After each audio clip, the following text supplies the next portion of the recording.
Jigs and friggin' Bigs. Another amazing show this week. You guys showed up last week, and we thank you. You're absolutely awesome. But we got a good one this week for you. Not that last week wasn't a good show, but we're just rolling with it, baby. We got new stuff that we're bringing into.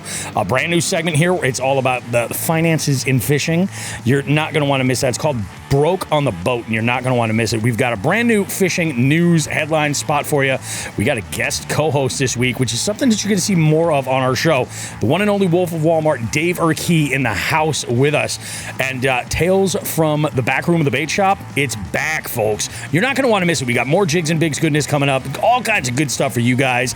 We're recording on Easter evening here. You guys go ahead, get yourselves all set up and ready for the show. We'll be back right after this.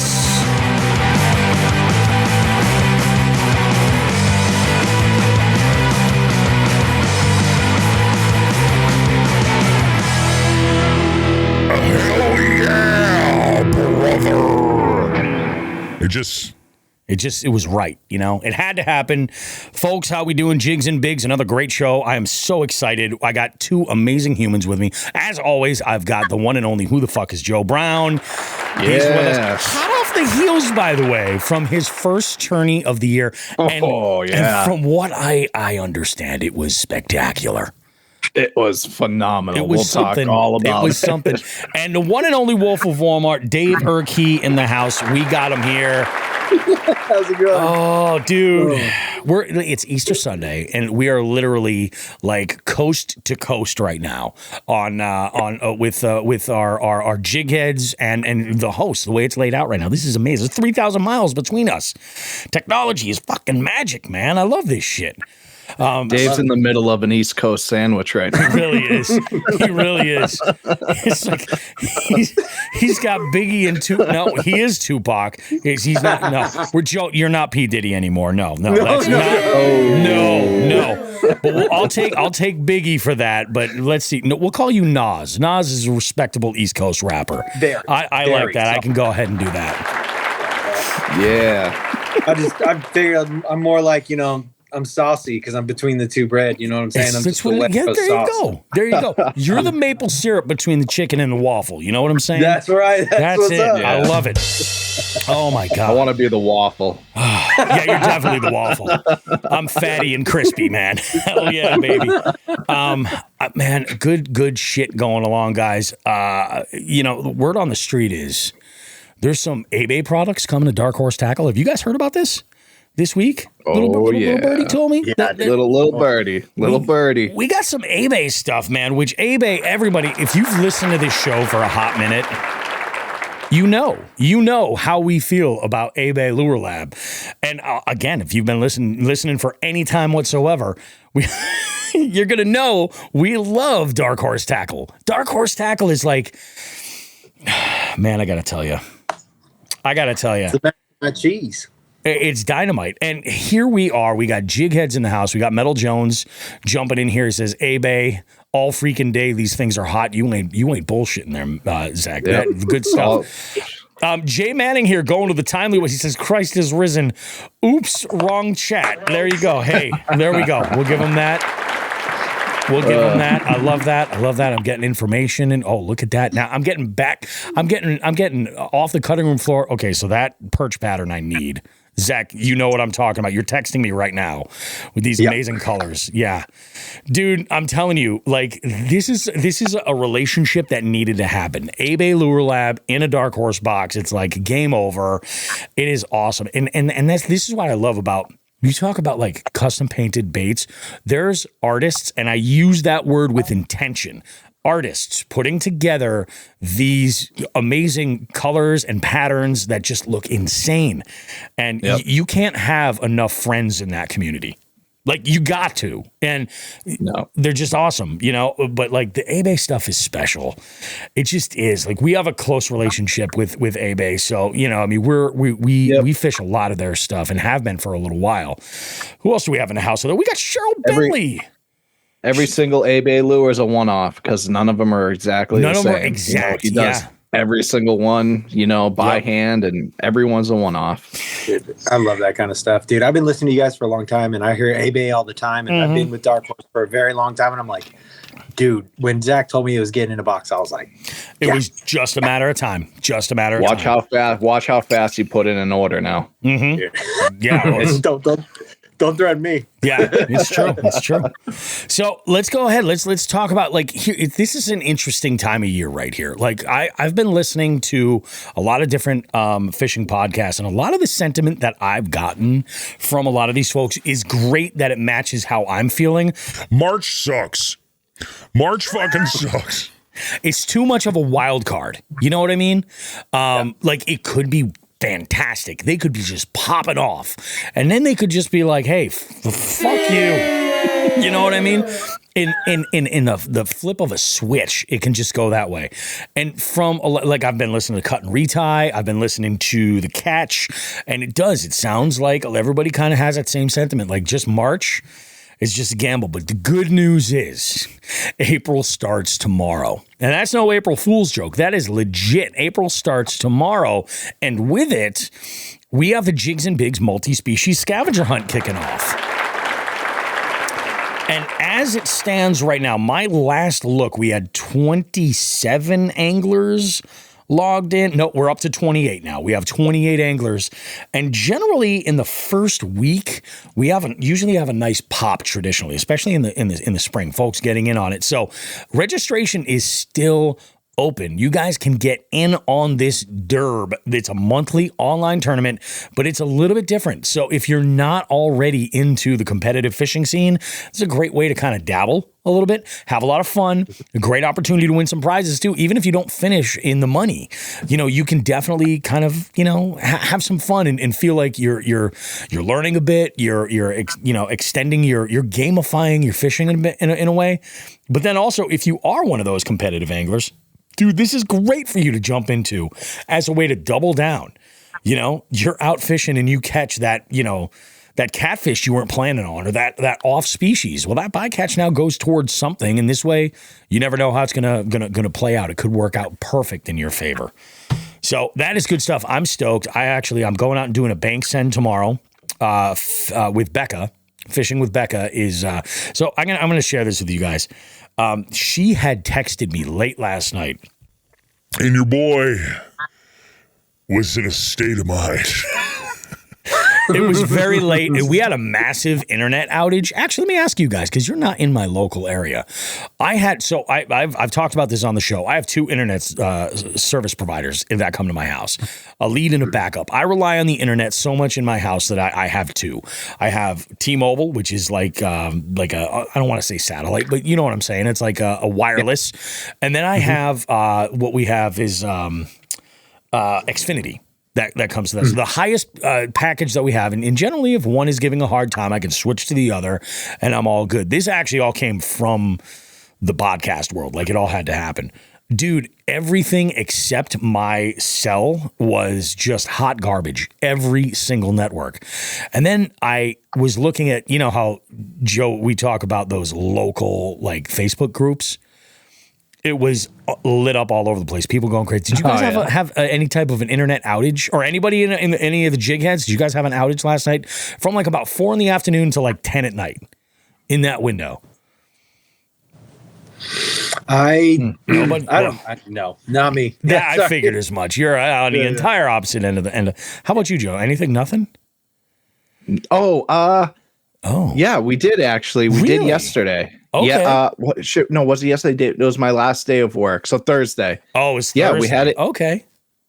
In the morning. Yeah, we had one in the morning, but it was early morning, but I don't think it was because, like, I live in the backwoods, and we had like a fire truck, cops going by our house, like right as it happened. So there might have been, that might have been something super local, which again, that makes sense. I have a feeling it was like a server that just shit the bed or something, but it was like 10 o'clock. Finally, like, stuff started working again. I was like, holy fucking shit. All right, cool. Yeah. We'll go ahead and we'll have some fun with this. But, so it's back, thank God. So I got this text, so anyway, the reason why I was talking about that, with nothing to do, my wife and I were just like, hey, it's 8 o'clock, let's go to bed. Like, we're only going to stare at our phones and TikTok and whatever for so long before, like, let's go to bed. So I took like a massive RSO dose And I went to bed, and I woke up, and my phone was beeping, and it was Becca, and she was like, "Hey, I'm doing a video. I need such and such. Can you guide me a little bit on a place where I could camp?" And I gave her some intel, and so she'll be like urban stealth camping, like in the area. So we're gonna fish tomorrow, and she's in the tournament as well. So this should be fun. I'm going to have my catch board with me. I got to get my hands on a carbonite for the Banks ends. So I just want to leave my aluminum board in the kayak full time. But this week's weather is going to suck balls. It's going to be terrible. And then actually last week's weather wasn't great either. I got out a couple of times, but how was your weather over there, Dave? I feel like a lot of folks think like you have it made. I do. I think most of the country is like, oh, they must fish every day. Yeah, we fish every day. We go surfing in the morning, and everybody does it. Surf to work. Yeah, why not? Yeah, you surf to work. Catch a fish, surf on that. So I live in Northern California, so the weather's a little bit more extreme up in Northern California than it is from Southern California. This last week has been terrible, like with storms, dumping rain. Good thing though, because I'm hand seeding my entire front yard for grass. So it worked out great. The dirt was soft. I got to dig everything up, reseed it, and then the rain just kind of is taking care and doing its business. But yeah, man, it was great. Before that, I had a bunch of like 70 and 80s days, and then it dumped down to back into the 50s and 40s, and just poured rain. Yep, poured rain. And then yesterday was 50 something and raining, and then today's about 65, and the next 3 days are going to be in the 70s. It just does this. California is up and down. You're getting those disruptions, those systems that are changing things and kind of turning these fish off periodically. Yes. Which so that's good. So we are in the same boat, dude. That's but I don't brutal. How? Let's go ahead and dive into the recap. How was your week fishing wise? You get out at all this week? How did things go? Me? Yeah. So this last week I didn't really get to get out fishing. I just fished my first kayak tournament the week before though. Oh, how did that go? Dude, it's my first tournament, so I tried everything. I went pre-fishing. I did all the stuff we're supposed to do, but it's a highland reservoir lake. It's full of spotted bass and smallmouth and stuff. So they travel a lot. So even if you're on the fish one day, the next day you're not going to be on the fish. Yep. And it was really warm. Like I was saying, it was really warm leading up to that day. And that day we got like 25-mile-an-hour winds, and it was dumping rain. My boat got filled with hail, and then there was thunder and lightning. So that was my first tournament. Yeah, hail. Yeah, hail. It was. Fuck. I have pictures of it. It's nuts. Yeah. So I skunked. I caught a stick. So I put the stick on the measuring board and I submitted it to Tourney X because that's the only thing I caught. Good for you. And I mean, hey, why not? Dude, you got to, man. Yeah. But the whole point of what I was trying to do in that tournament wasn't win, because everybody else has motors. They're going to the fish. They're going up these creeks. I'm paddling in 25-mile-an-hour winds. Like, it is not fun. Like, I did most of my day just paddling. And then so I skunked, but I did what I came to do, and which was shake hands and get to know people in my area. Just get to know other kayak fishermen, anglers like who live closer to me. It's half the battle. And dude, and it was awesome. I got to meet a bunch of cool dudes. They're all super rad. It was a little Yakka Bass tournament, and it was so fun. Afterwards, everybody just meeting up, talking. I even got to meet Greg Blanchard. Really? I'm me, I'm a hyper spaz ball, so I probably totally weirded him out, but whatever. I met him anyways. And it was a great time. And I feel like the guys over go ahead. I was gonna say, I feel like you're weirding anybody out is like somebody else's level of charming. Like, I think you're fine with Greg. I think it's fine. You know what I mean? When I weird someone out, there's like cops involved. Like, you know what I'm saying? Like, it's a different animal. Joe knows. Yeah. So it was really cool. James from Kayak City, he's the guy who runs the Yakka Bass stuff. Nice. And so it was really cool to like just go out there and like get to know guys, and like I'm getting in with the Kayak City. It's our local kayak shop out here, and those guys are really good to me. So it was an experience that I'll never forget. It was awesome. And then it poured rain, so I didn't fish.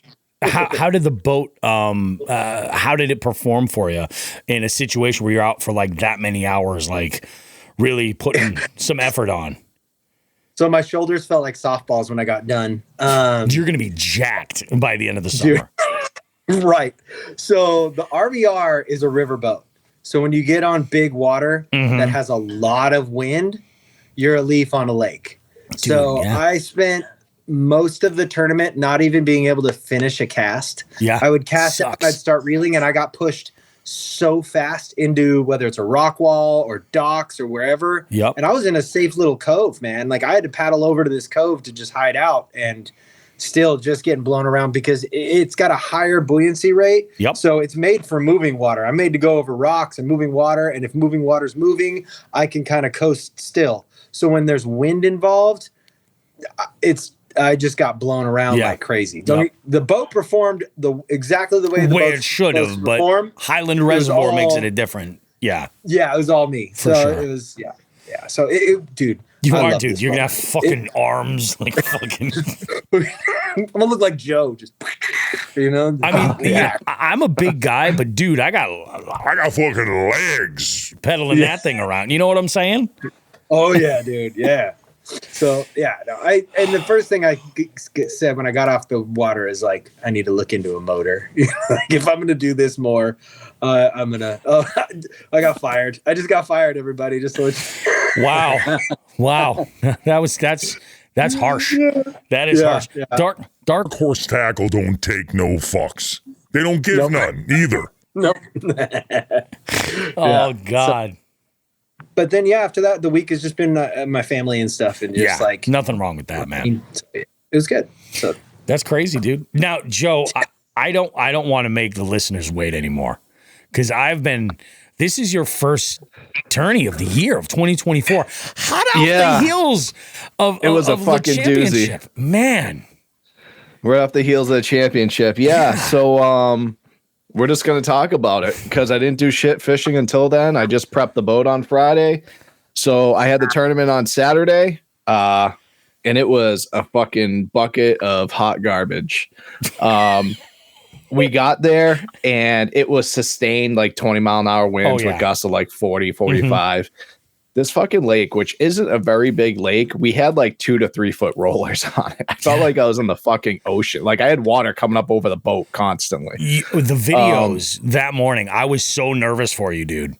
Oh yeah, it was. So while my trolling motor was in the water, the prop spent just as much time out of the water as it did in, just from the front going up so much. So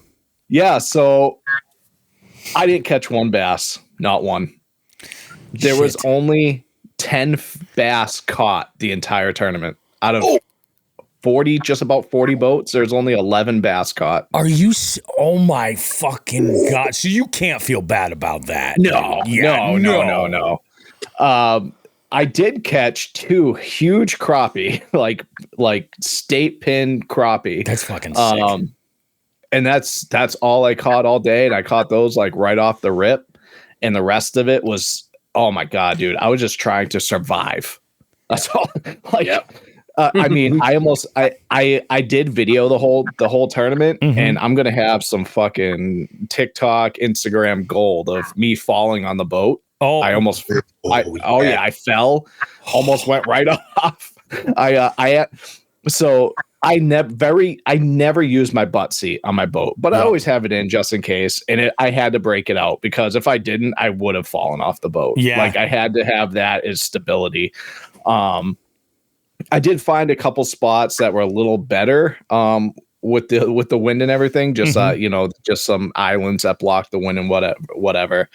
But I wasn't marking fish. I was like, well, fuck. Like, just because the wind's easier here. I mean, I'm not seeing any fish. So I spent most of the time out in the waves. I did hook into one on an A-Bay jerk bait, but it came off at the boat. It shook at the boat, but it was only like a 1 pound fish, maybe. But yeah, dude, like it was either 10 or 11 fish the entire tournament, no limits, and only a few boats, or I think 6 boats actually caught fish out of the 37 I think there was. Do you know how much the winning bag was? The winning bag, I don't know. I don't know because I didn't stay. Yeah. I was like, I'm getting the fuck out of here. I don't blame you, dude. Second place I know was 6 pounds. All right, so we'll say the winning bag was maybe 7 or 8 pounds. Maybe 7 or 8. Yeah. Wow. Yep. Oh my God, dude. Yeah, that's brutal. Yeah, you can't feel about it. No one could catch. Nobody limited catch out. fish. That's crazy. Nope. Fuck. Nope. It was just, dude, it was the water was only 41 degrees. Now, I got a question for you.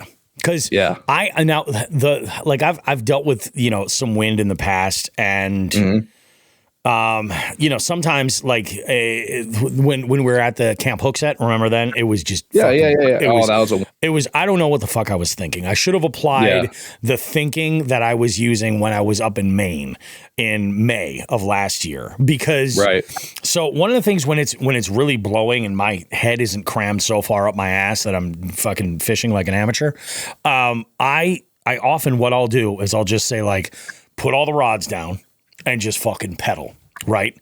Directly into the wind as far as I can go, and then work that bank, and only put the effort in to control the rudder to keep me off the bank enough and let it push me all the way down. And then I end up doing this lap over and over.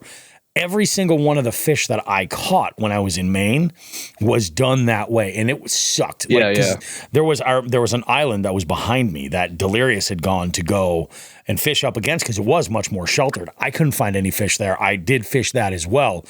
All the fish that I caught were up against that one spot up there where there was, again, like pushing the wind into the bank. So that was tough. I had to get far enough off the bank knowing I was going to drift into it. And then with my rudder kind of guide back down. Sure. Do you ever do that with your boat? Just like let the wind take you, like Jesus take the wheel shit? Yeah, I do. I do. Especially, so what I'll do is if there's there's one or two things I'll do, especially if there's a bank I want to fish and the wind's kind of parallel to that bank. I'll either creep up and just keep, I'll creep up against the wind and just keep doing my spot lock. So, because the spot lock always goes into the wind, so the boat will be ass end to it. Or I'll just, like you said, I'll just let fucking Jesus take the wheel, and I'll just stroll down there and I'll just adjust as needed with the trolling motor. Yeah. But this one, it was the wind was blowing so hard that I did adjust. I did go a little bit, try to hit some bank ledges while I would move up, hit the spot lock. I wouldn't have been able to let it drift me down because it would have been too fast. It would have been too fast. That kind of wind is just, that's not going to work. I think we were probably dealing with more like 15 miles, especially on a 3,000 pound boat with all the shit in it, dude. It was fucking gnarly. Dude. It was by far the most chop and the highest winds I've been in since I've had that boat. I mean, I was getting wet the whole time. I was like, this fucking sucks. This ain't even fun. But yeah, I mean, I got out there. I was on the boat, so that's always a good thing. And on to the next one. That's freaking insane, dude. I just had a question. When you say your trolling motor's out of the water, dude, does that mean you're actually getting waves slapping on the bottom of your hull? Are you getting that? Yeah. Yep. Exactly. So the waves are coming in so hot that, if this is my trolling motor, it's fucking going like this. So the trolling motor is actually coming out of the water. Coming out of the water. Yeah. Yep. Exactly. Yep. Go home and ice your kidneys after that. Dude, I was sore. I was sore this morning. Oh yeah. Like just from I can't wait till I've downloaded the videos. Now I just got to, I literally fell right onto my back on one to where like my head's hanging off the boat. I was like, and it's just like, it's just so crazy. You can't even I wanted to be mad, but I couldn't. I was like, this is fucking insane. Like, I can't believe I'm even out here right now. Were you at least wearing your PFD? I was not. So I always, so I always wear it while driving a boat. Yeah. A lot of anglers do. Yeah. Even, it is a rule within my tournament series, but I do it. I'm doing 70 miles an hour on a boat. You never know what's going to happen. Yep, definitely. I've seen too many videos of people getting thrown. I never fuck around with that. But no, I wasn't wearing it while I was mostly like sheer laziness is a lot of it. And just the fact that I'm a pretty decent, like, if I fall off, I can get right back on. Okay. Type deal. It's not like a kayak. I mean, I have a ladder and shit that pops down. Like it's not like a kayak to where you might have to flip the kayak and it's much harder to get on. Yeah, sure. Yeah, that is true. But man, wow. So it does seem, guys, like we do have an FTG this week. honestly, Bobby, if I went off the side of that boat, I would have just been like, I'm just gonna sink. Like I've had enough of today. I'm just gonna sink. like ready to end it all. Like an anime short. It's just Joe like drifting down in the fucking bottom, like bye bye. I actually did the opposite. I actually stuff a bunch of lead weights in my pockets. So if I there fell you go. off, I would just go right to the bottom. That's smart. Yeah. No. I go, God, wow. Oh my goodness. Now, you guys ever seen that movie Max Payne, like the Mark Wahlberg Max Payne? Yeah. The opening scene where he's just floating down on the water. I can just imagine. Dude, that would have been me. See, I was thinking of drifting down to the bottom of a body of water. I was thinking of is it Old School? Yeah, I think it's Old School when Will Ferrell gets a horse tranquilizer in his neck and falls in the pool, and you hear, "Hello, darkness, my old friend." Yep. The best part is I would have been doing that, going down like the Max Payne and the Old School. And then my luck, like a big, like 6-pound bass would float over me. So you just hear in the water under bubbles, like, motherfucker. Oh, God. Yeah. Pulls the Senko out your pocket and keeps going. I love this. This is great. Zach Chems, this is, thank God, I've been waiting for this. I'm never wearing a PDF again. I wouldn't wear a PDF either when I was on a boat. I definitely would not. Adobe can suck my balls. That's fine. I don't care. And he says, you heard it here, folks. Joe said it was cool. I got my new Halloween costume. I'm just gonna wear a PDF. There you go. That's awesome, dude. I believe it or not, I caught bass on Saturday, man. I fucking did. Let's Good go for you, man. I fucking did it. Let's talk about it. Let's hear the Bobby secret. So, my week was fucking insanity, dude. So a couple of really cool things happened this week. So Monday was just kind of editing and stuff, work. I got out late morning on Tuesday and I hit like sort of a garden variety spot in my rotation. Actually, it was the same spot that I fished later on Saturday too. Took a few casts and I was throwing one of those Jackal tiny BFS bladed jigs, the Dara breaks. Casting into, basically I was over by this one area near the deepest part of this lake by the dam. And I'm maybe 4 or 5 casts in. And I hooked into the biggest largemouth of 2024. Came in, I mean, It wasn't a tank or anything like that, but it was also the biggest fish I've caught on BFS. So this was a 16-inch largemouth, but it was fat. It was so fucking fat. Crazy red in the mouth. Like they were just feeding up and I was blown away. So I caught this one. I fished this area for about another 45 minutes or an hour. Didn't get any bites, but there was another small pond that I actually wanted to go and hit. So I go and I hit that and I caught 2 dink bass and a small like a sub 12-inch snot rocket. All BFS. I lost a couple of these, which sucked because they're like $15 a piece.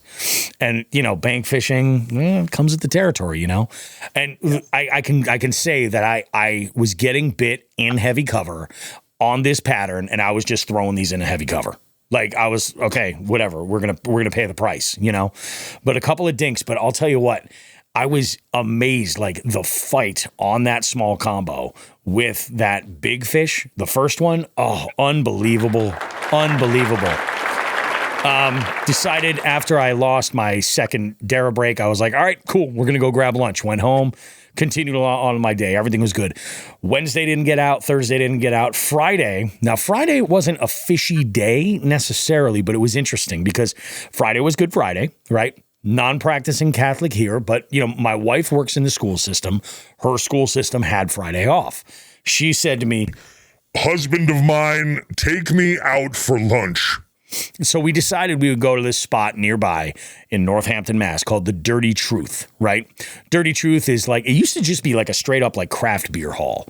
You'd go there, and I think they maybe had like a big barrel of peanuts. That was the only food service that they had, and everything else, it was like when Hetty Topper started making a big like appearance in the area, they were the place that had it. You know what I mean? Shit like that. And they still have a really interesting craft beer menu, and they also put their lunch and dinner menus are absolutely insane. So my wife and I each had sours. I had a peach sour and this chicken sandwich that was out of this world, like purple cabbage slaw, chili crisp oil. Just the pickles were out of this world. Everything about this sandwich was absolutely all of it done in house. I think they even baked the bun. Like, it was significant. So we had a great lunch, but I bring this up because on the way there, we went by the Oxbow boat ramp. Now, I don't know if you guys have heard, see, thumbs up. I don't know if you guys have seen the Oxbow ramp recently, but like the water comes up into the parking lot. There's no ramp. Yeah, I saw, who was it that I saw post a picture of it? Well, I saw him there, Alec Plotnikevich. Oh, that's right. That's who it was. Yeah. We went by and I was like, I know that boat. I know that boat. And I said to my wife, I was like, he ain't getting that fucking boat in there. That shit ain't happening. And I was talking to him later on that night on Instagram, and he was like, yeah, he's like, oh, you saw that shit? I was like, yeah. He's like, dude, I almost tried it.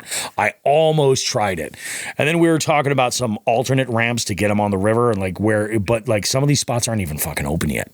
You know what I mean? So you got to deal with what you got to deal with. But yeah, it is flooded. There's a lot of water in the river right now. So yeah, that kind of sucked for him. High as fuck water levels all the way around. Saturday, my plan was to get up super early and go to Browntown. And then I thought about it. I was like, why? Monday, I'm going to need all of these species. Why waste the trip now to go up there? Just for shits and giggles. I'll just fish later. So I had on Saturday, I just kind of like, I hung out around the house, did my thing. My wife actually had worked an overnight shift. And she's crazy, man. She worked a double today. So not only does my wife work as a school nurse, but she picks up work through an agency. And she had gone out and worked a double today because like the pay with it being Easter is like insane. We're getting ready for our trip to New Orleans, and she's like, yeah, I want to go down and spend some money. I was like, okay, go ahead. Do what you got to do. So we are, she gets home first thing in the morning. My youngest and I told her, I was like, yeah, I don't think I'm going to go fish today, but I do have some errands I want to run. I had a conversation Friday night with one of my trivia players regarding Easter kibosses, right? Are you guys familiar, or do you partake in the annual offering of around Easter time? I'm Baptist. I didn't know. I don't know any of the Catholicism shit. No. So we have. This isn't even a Catholic thing, dude. I'm talking. Oh, okay. Sausage. I'm talking sausages, son. Yeah. My language. Let's talk. All right. So every year, like a lot, like we live in. There's a big like Eastern European community in New England. There is a lot of Polish, and apparently, from what I'm understanding, Lithuania comes to play as well. My wife has a little Lithuanian in her, and periodically a little Sicilian every once in a while. But she, I didn't realize this. I got a recommendation from a local farm. I think it's called Winooski, and they do their own. They have a smokehouse, and they do their own kibosses, and they did. They do an Easter one, and traditionally, I found that most of Eastern ones are heavy on the garlic. And your boy, straight up garlic girl, 100%. Yeah. You can't, like, I relate to our jighead Nelson in a major way. I know Sean likes to bust balls about the love of garlic, but like, you can't put too much garlic in a dish for me. You can't. And that's a fallacy. So we go and my youngest daughter and I we go for a drive. We go out by where she goes to school, and I stop at another local smokehouse, and I get one of their house kibosses. And I'm like, this way we can have a little sampling for dinner on Easter. And my father was making French meat pie, which Robert Charette, Jesus Christ. That's for my dad. The pastry was out of this world. The filling was absolutely dynamite, unreal. So we go on this little journey. We get back to the house, and I'm like, you know what? The wind isn't as terrible as I was thinking, because I didn't want to make an hour-long drive to go to Browntown to throw BFS and have the 40-mile-an-hour winds in my face and that eighth-ounce jig just go and smack me back in the face. I'm like, no, I don't want to drive an hour for that. So I said, you know what? It's the afternoon. Not so bad. I'm going to go and I'm going to see what happens at that garden variety place I was at earlier in the week on Tuesday. So I get out there and I started out throwing actually a really small like spinnerbait style profile with a Bronco blade and a small workhorse jig, like an eighth ounce, a little heavier than I would normally throw on that BFS combo. But again, we did have a lot of wind, and I wanted to also keep that a little bit to run that spinner a little bit deeper. Had an easy shiner on there, didn't so much as get a sniff anywhere. Cut that guy off, put on one of these chatterbaits, tried running that. This one is actually even a little bit heavier. Again, trying to keep that down. Got that snagged immediately.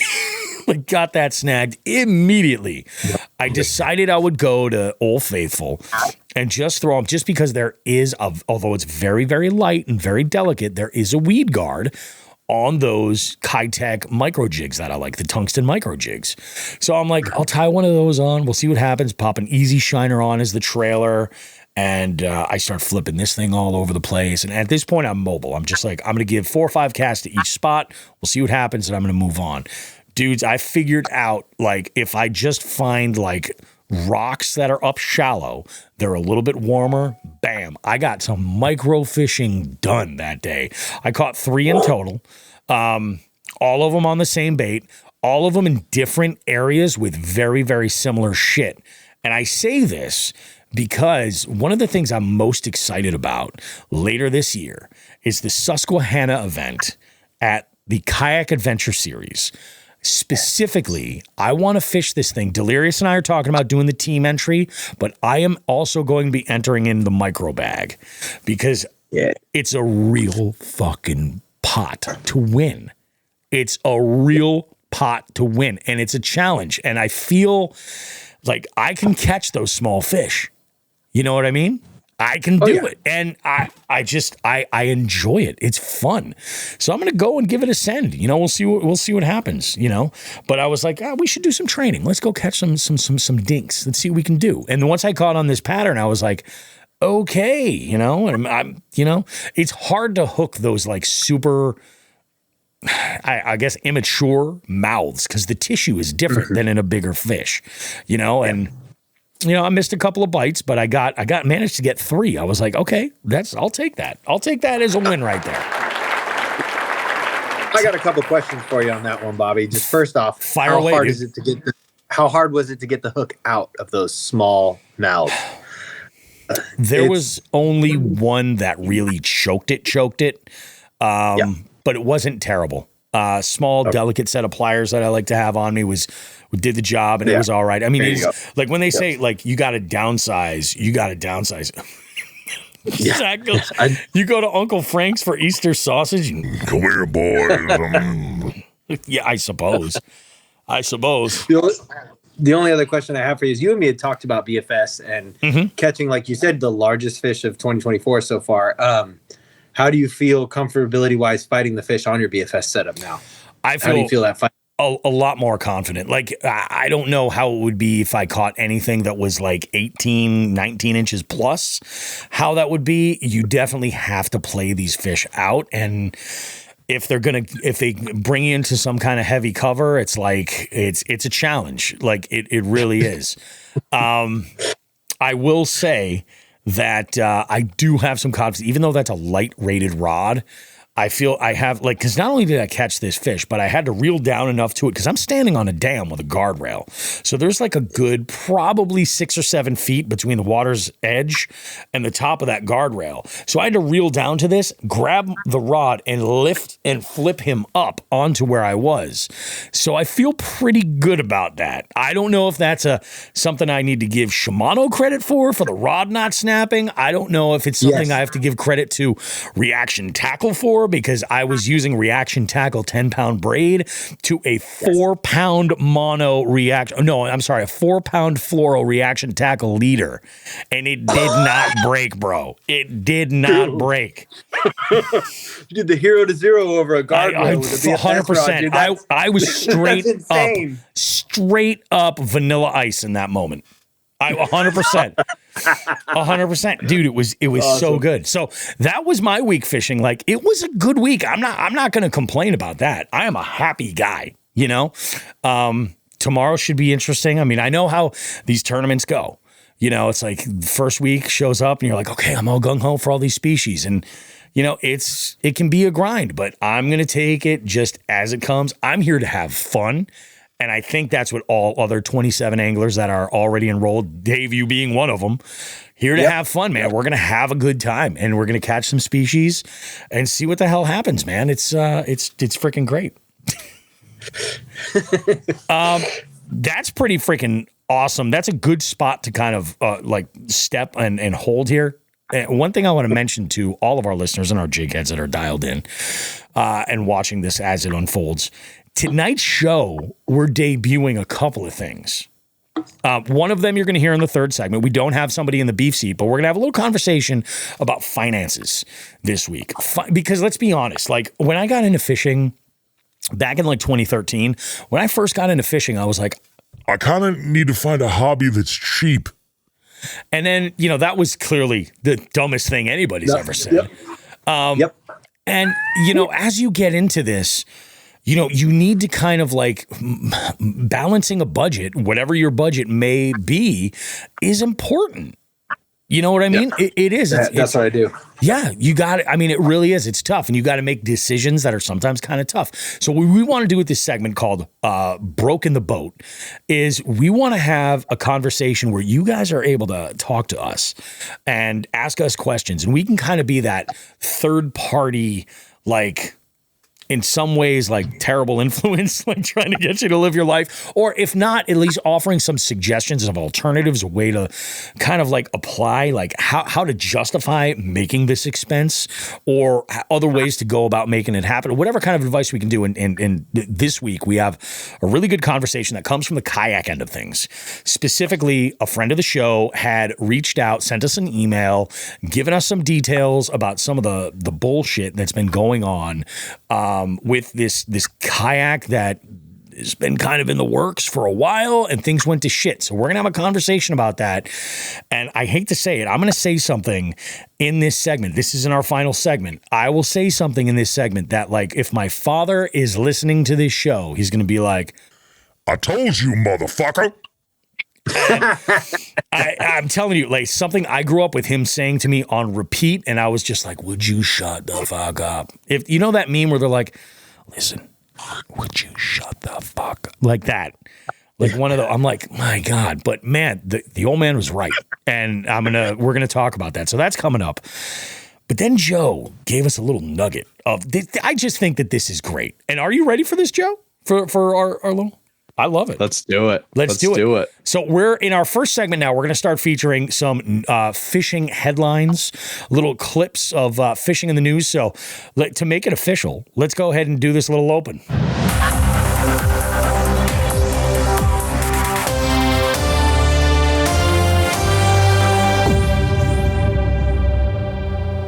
Take it away, my man. All right, here we go. So we're going to do a little fishing news for everybody so everyone knows kind of what's going on. And our first story is going to come from Outdoor Life. I am going to say where I get all the stories because, you know, I'm just going in and searching them, and I don't want anyone coming and knocking on me and Bobby's door because, you know, we plagiarized them. But so first one comes from Outdoor Life, and this is Missouri man catches likely world record carp, turns it into fertilizer. So last week, a Missouri angler caught a massive big head carp that's been certified as a new state record and possibly world record.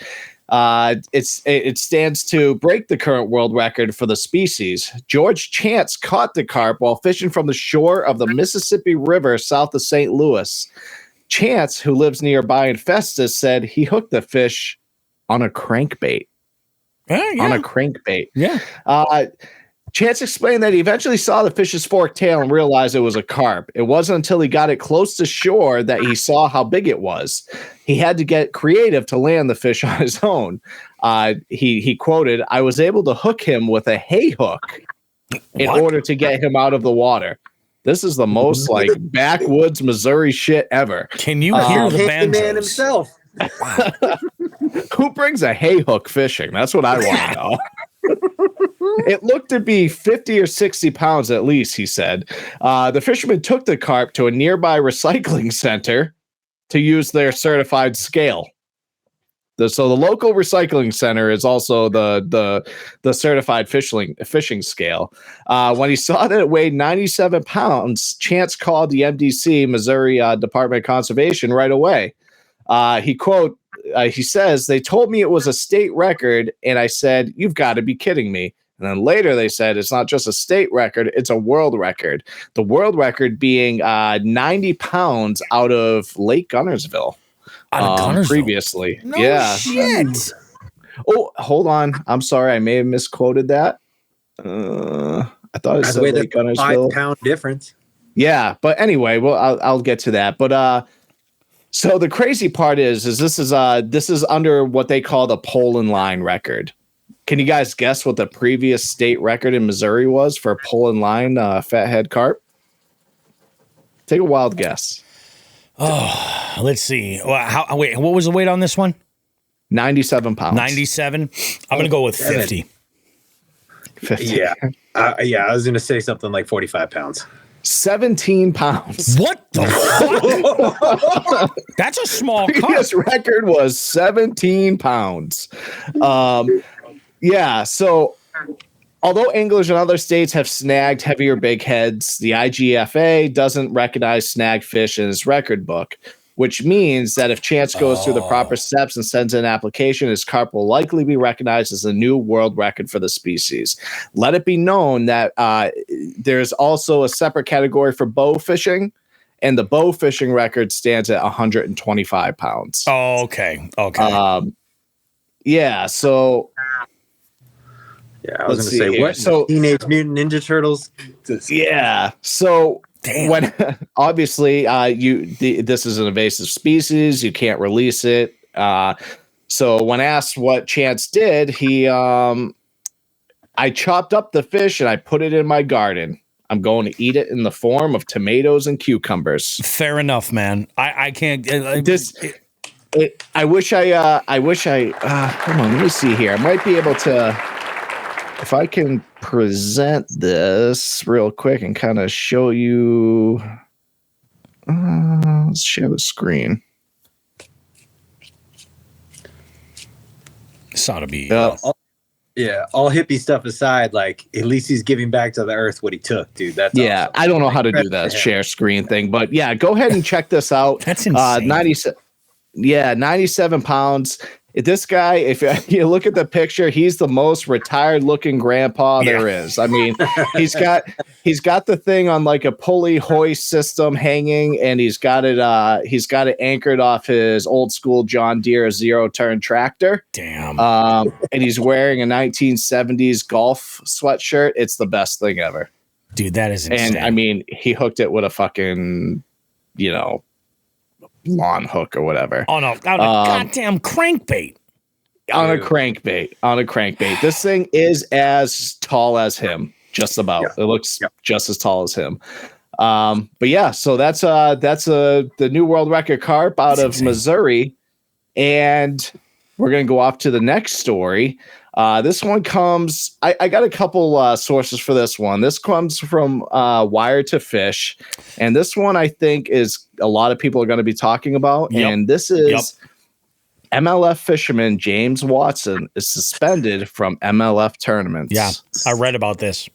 Yeah, so Major League Fishing announced Friday that Bass Pro Tour angler James Watson has been suspended for multiple violations of standards outlined in the 2024 Major League Fishing Angler and League Participation Agreement, as well as their talent and promotion agreement. Oh. Watson's invitation to compete on the Bass Pro Tour has been revoked, and he is prohibited from fishing any Major League Fishing sanctioned tournament while serving his suspension. This suspension carries out through December 31st of 2025. Yeah, it's insane. Watson may reapply to compete in the 2026 season. That's all MLF has announced, and that's all people are reporting. But I did, my new little news anchor position here. I did a little bit of digging, and apparently he has shown his distaste for kind of how the MLF has been running thing, as well as Boyd Duckett. It's not a fan of Boyd Duckett. He has been using the hashtag FBD, which he has prompted as means fish boat docks, but apparently MLF caught wind where it actually means fuck Boyd Duckett. And they did not like that. They did not like that, and that is presumably the real reason as to why James Watson has been suspended from MLF tournaments. A little bit of why, I get it. You have, when you sign up for this stuff, you cannot, you have to sign all these things. I feel for the guy. I mean, granted, he's fishing MLF, so he's a hammer, but, he's just a look at a bit of his accolades. He has 2 career wins, 15 top 10s, 19 top 20s. His career winnings are just over $600,000. But I mean, he's been in the game since looks like 2009 or 2008. So he's been around for a minute. Yep. Fun fact about him: he is the only professional fisherman, I'm looking here, that was also an Army drill instructor. Oh, really? So, the guy's a veteran. A couple of his sponsors are Black Rifle Coffee, Black Rain Ordnance, so he's big in the veteran community. So that's why I kind of feel for him. But yeah, that's the drama going off at MLF right now with James Watson. And I will keep an eye on it, and hopefully I'll get a little bit more and we'll talk about it, because I know a lot of you guys do follow that stuff. Oh, hell yeah. I will say this. Boyd Duckett, hands down, is one of the most polarizing people in the entire fishing community. Yeah. Hands down. Polarizing. People are either like, hey, there's nothing wrong with Boyd Duckett, or they're like, no, not all right with that dude. Like, yeah. Yep. So go ahead. Oh, I was just say he was supposed to be on an interview the other night, and it ended up getting changed to something completely different. I don't know if you guys ever watched the Bass After Dark show. Yes, dude. I heard something about that. And he was a no-show, or I don't know how it all they're not going to explain, and they're very professional about it. They are, and you need to be. Guys, I mean, I get it, but the nth degree, but like there was supposed to be a Boyd Duckett, the most polarizing guy in bass fishing, and then it ended up being something completely different, which actually was, and to me personally, like extremely interesting. And I've watched the show twice. I thought it was great. So right. Yeah. So we'll. I'm going to keep an eye on that, because it is a little fishy that they didn't give it exact reasons, but that's kind of what's going on in the underground fishing talks. I got 2 more for you. Sweet. First one is going to be, obviously, Hamner won the Classic. Let's talk about that. Yeah. First, yep. So Justin Hamner won the Classic, 58 pounds, 3 ounces. He is only, I believe, the 5th person to win after leading for all 3 days. Yeah. So he led at the end of all 3 days. Obviously, like I said, 58 pounds, 3 ounces. I'm sure a lot of you know, so I'm not going to go through it, a lot of it. But did you guys see who won for the biggest bass of the tournament? Yes, I did, but the name escapes me. So it is young kid, right? Yeah, the 18-year-old. 18 years old. Yeah. So, well, I want to talk about him. So Florida angler Aaron Yavorski, who turned 18 the week before the Classic, now holds the record as the youngest angler ever to take part in the Classic. He earned the $2,500 Mercury Big Bass of the tournament prize with a 6-pound, 12-ounce largemouth that he caught on Saturday. So awesome for him. I mean, going out there, 18-year-old kid going out there and competing with all these hammers. I mean, that's awesome to be able to, take. I don't have here what he ended up finishing at the end of the tournament, but who cares? He fucking won first tournament. He wins Big Bass in the Classic. Dude, come on. That's insane. Yep. And the last thing I have for you is one thing I just kind of picked out of the Classic that I'm sure we'll talk about in a later episode. But did you guys see any of the new items that came out of the Classic, the Expo, the Classic? A couple of items. Yeah. So the one I know Bobby's going to like, the one I know Zach's going to like, who's listening in, is Diawa came out with a Tatula BFS reel. Yes, they did. That is very interesting to me. I'm definitely going to have to take a look at that. It's a little pricey if I saw the price right, but but that's okay. That's okay. We'll talk about being broke on the boat, dude. And we're definitely going to talk about it there because this is going to be happening for sure. Yeah. So that's what I have for the news this week, dude. That's awesome. What a great, I love it, dude. This is great. This is a great idea that you had. I love putting these little headlines together, just kind of mentioning them because, that's the thing. Jigs and Bigs, we are an entertainment podcast primarily, but we move things around. We get kind of crazy and, we like to, give you guys some information as well, and switch things up on you. See, much like I switched up those so that the cameras kind of made a little bit more sense. I'm not sorry no more. No, it's good. It's good. Let's go ahead. We'll take a real quick break, guys. We're going to get to segment 2. We got a couple things we're going to talk about there. And then in our third segment, don't forget Tales from the Back Room of the Bait Shop. That's coming up. And we're actually going to play that for everybody so we can get the reaction afterwards and everything because I think this one came out great. And then we're going to do our Broke on the Boat segment. The first one ever, we're going to talk about poor Janelle Orsino's situation with her Van Hunk's 10.4 kayak that she's been going through, and it sucks. We're going to talk about that and good ways to spend your money. Don't go too far, guys. More Jigs and Bigs goodness coming up right after this.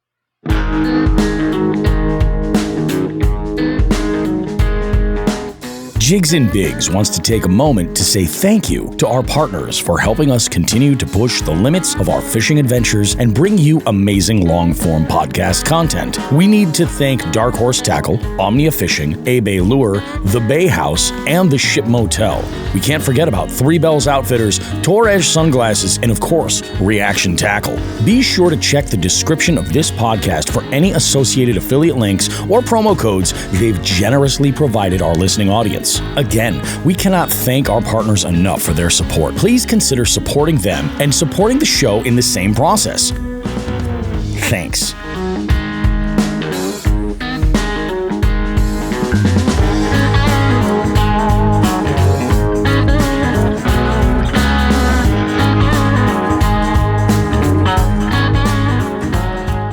Hey, you. Yeah, you. The one with the impeccable taste in fishing podcasts. Bobby Roast Beef here with a little call to action for all Jigs and Bigs listeners. We're opening up our hotline to you. Now you can call us to sound off about almost anything at 413-324-8519. Want to submit someone for our FTG segment? Call us at 413-324-8519. Care to maybe suggest a topic for Just the Tip or Bait of the Week? Call us at 413-324-8519. Maybe you just want to give us or anyone else a little shout out on the show, or you want to suggest a guest for the beef seat. You guessed it. Call us at 413-324-8519. The Jigs and Bigs hotline is there for you to leave a message with us 24/7. Just call 413-324-8519. Also, you can check that number in the notes of this podcast. And perhaps play a little game called Just the Tip. Just for a second, just to see how it feels. Or, ouch, ouch, you're on my hair. Okay.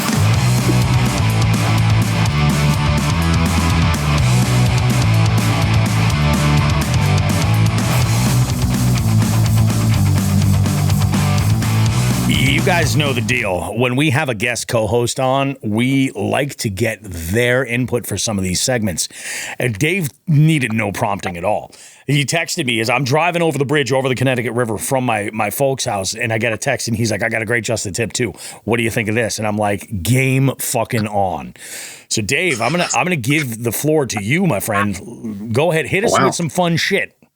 All right. Hey, so I figured this out when I was a reasonably newer angler. So if you guys are new in angling and new in fishing, like this is right up your alley. And all you guys that have been fishing 10 times longer than me, I'm sure you already know this.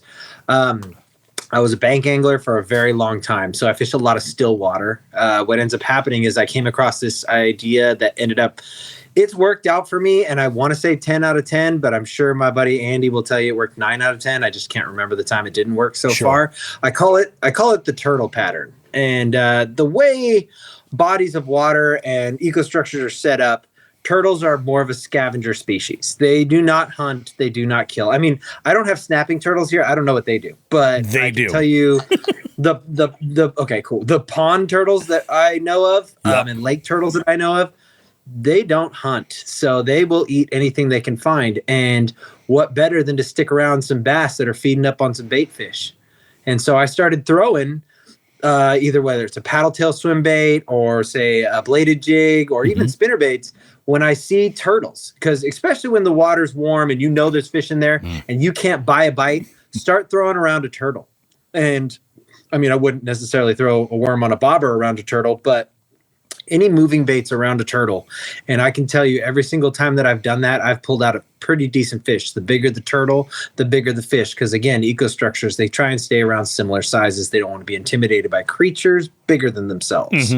And so that is basically my tip is if you're going to a body of water, you know there's fish in and you can't seem to buy a bite, dude, look for the turtles. Cast around the turtle. They're scavenging something somebody else is eating. So that is interesting. That's I like a really good tip, because I'll tell you what, one of the things that I look for, like same thing with birds. When I see birds diving into the water, it's the same kind of thing. It's a little bit of a red flag, like, hey, there's something going on here. Like, let's just pay a little bit more special attention to this general area and see what we can figure out. I often, I love to fish wood. I love to fish timber. And when I see a laydown that's got a bunch of turtles just getting some sun, maybe they're just getting some sun, but maybe they're scoping out another, something that they want to eat. Or maybe there's bass looking to eat those turtles if they fall in the water. You know what I mean? Yep. The smaller turtles all day. The smaller ones for sure. I'm not talking about these big honking ones, because we got big snappers, man. That must have been what I did wrong Saturday. I didn't see any turtles. And the only birds I saw were a bunch of geese fucking. That's all I saw. Oh my God, the geese have been getting it on, man. It's bad. You know why you didn't see any turtles though, Joe? Because they were in the sewer eating pizza. That's what they were doing to get out of that wind. Yeah. They're like, fuck this, dude. They're fucking turning into Ninja Turtles, fucking eating pizza and fighting crime. That's what they were doing Saturday. They're going after that. They're going after that carp, dude. You know? Yeah. There you go. That's another thing that I look for too. I don't know what it is, but when I see carp just like chilling, like cruising around in one kind of area, it gets. There is some kind of a relationship with carp to bass, and I don't know necessarily what that is, if it's like a spawning thing and there's like more sediment in the water, and maybe they're a little bit more, maybe a little bit less concerned with being seen from like birds flying overhead or some shit like that. So the bass are like, let's follow that cloud of mud, and use it as a source of cover, I guess. I don't know, but I've hooked up on big bass when I've been like, holy shit, that carp just went right under my kayak. And you can see them, so that's wild, dude. Dude, that's a great tip. Yeah. Thanks, man. I mean, it's something that's been working for me for a long time, especially pond fishing. A lot of people are pond fishermen, dude, and you don't get the birds a lot. I mean, you'll get like cranes or an occasional couple birds, but in ponds, it's such a small ecosystem, you're not going to have a lot of dropping gulls. That's true. At that point, Yeah, at that point, I'm looking for the next best thing, which is, like you said, even carp. Because they're vacuum cleaners. They'll come through and clean up the bottom afterwards. So, you know, I'm looking for turtles though mostly because that's my telltale sign that there's something floating around over there. That is freaking great. I love it. I love when Dave gives us just the tip. Dave gives us just the tip, boy. You sure got a pretty mouth. You know, that was the first thing that Jabberhammer said to me when I pulled up to the campsite. And I was like, I need an adult. I need an adult. Oh. Stranger danger. Oh. Exactly. Yeah. Yes. All right, let's go ahead. We're going to shift gears, guys, because this I'm really interested in, man. This I've kind of been in the market. Okay, gearheads, it's time to talk tools.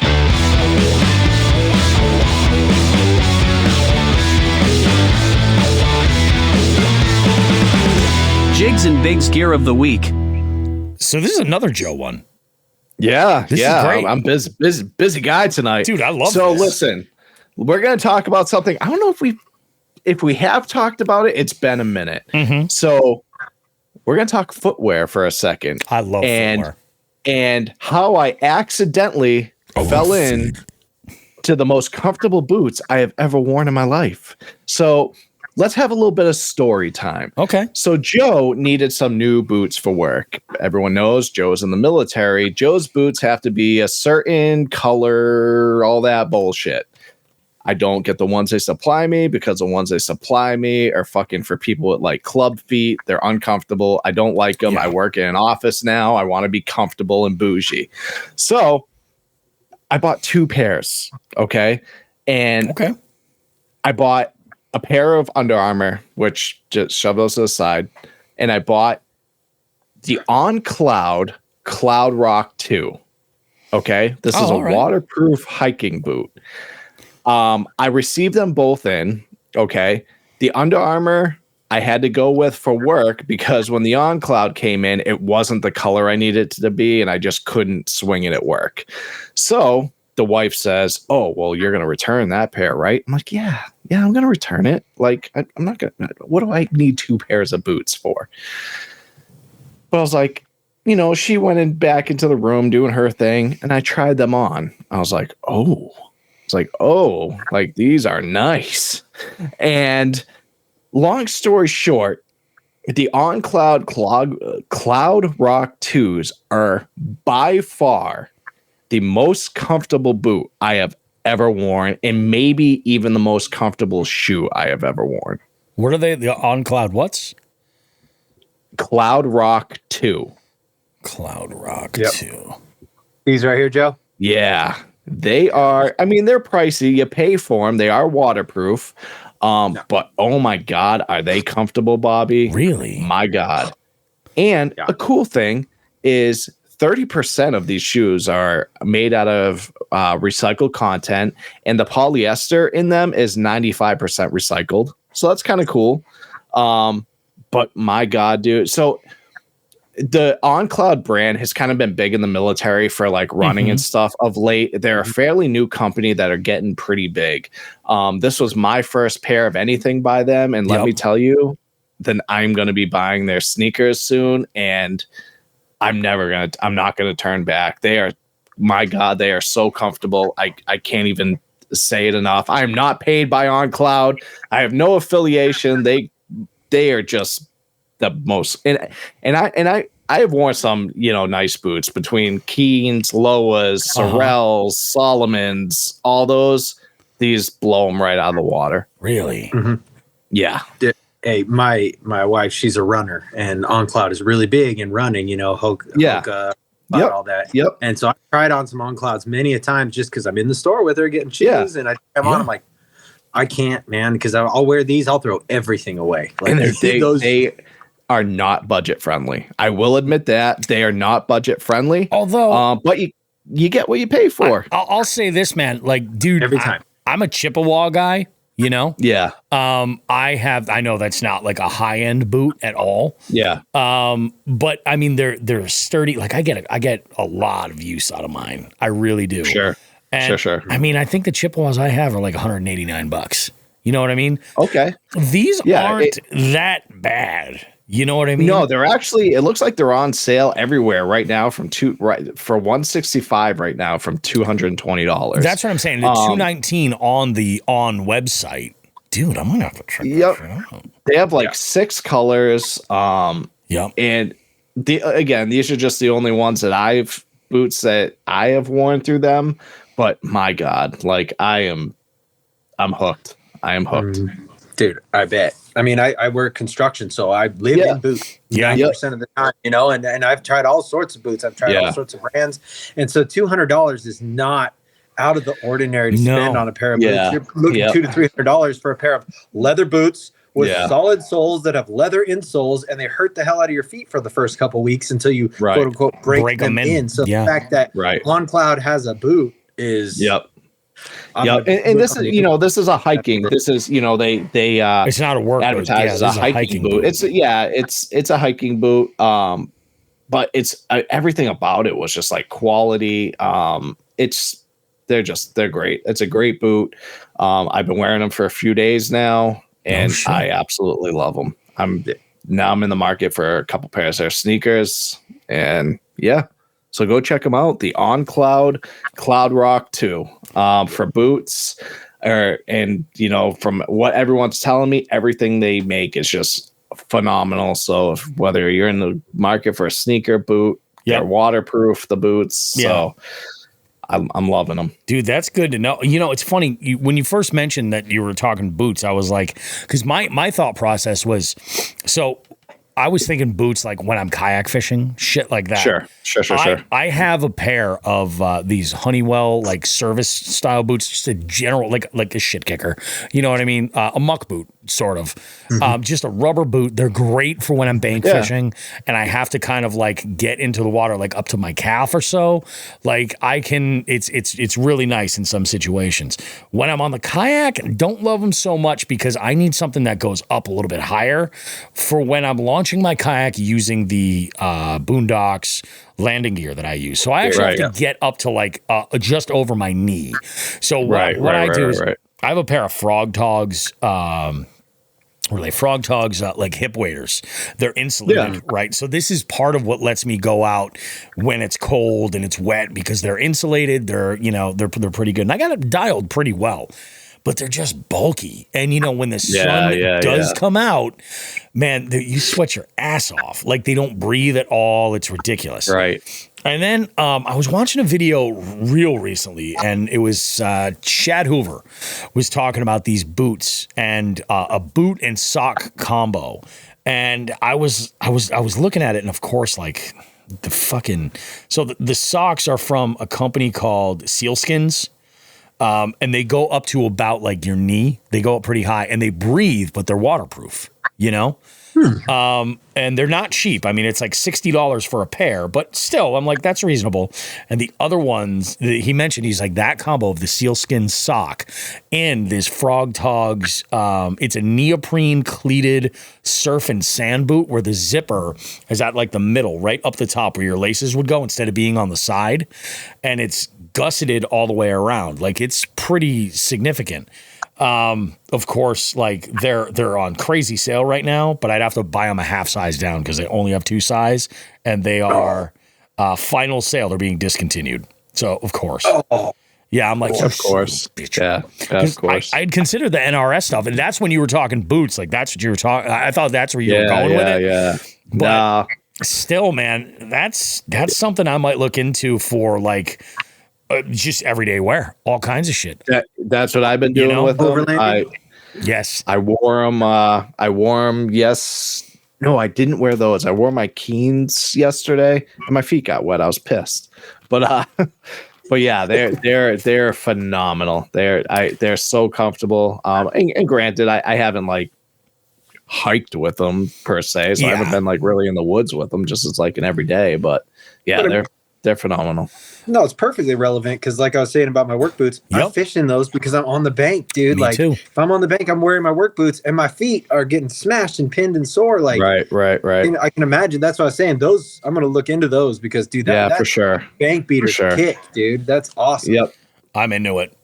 I'm 100% into it, dude. I think that's fucking sexy as hell. Let's go ahead and take a quick break, guys.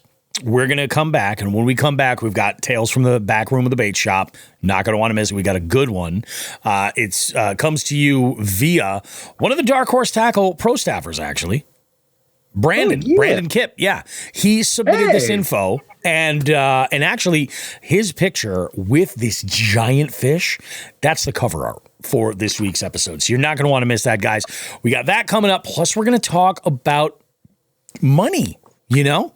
So many people talk about money, or they're afraid to talk about money. We're actually here to give you advice. So let's see what happens. We'll see what happens. Oh, actually, before we go, Cheryl has a really good boot tip. She says, NRS boundary boots are the best kayak boots. Twisted X for bank fishing.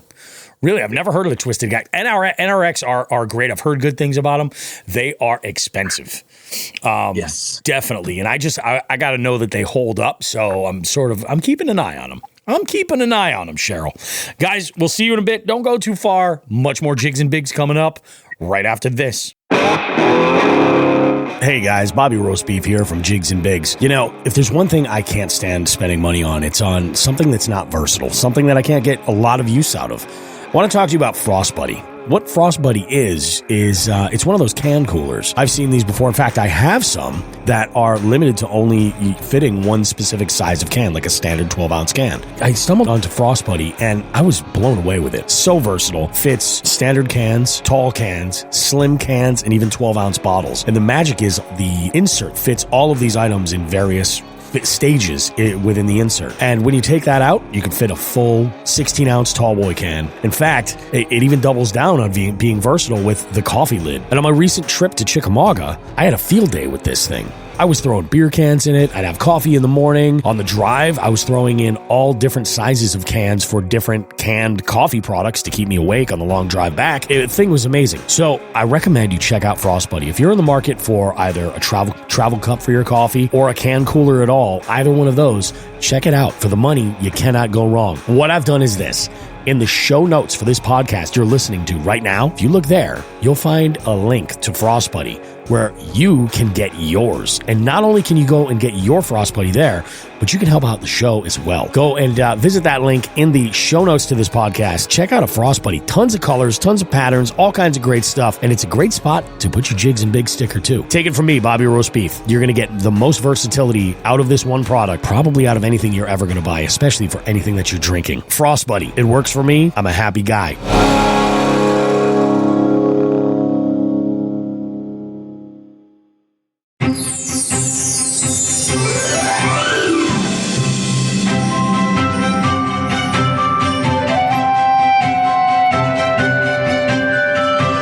What you're about to hear is not representative of Jigs and Bigs or any of the hosts or guests of the show.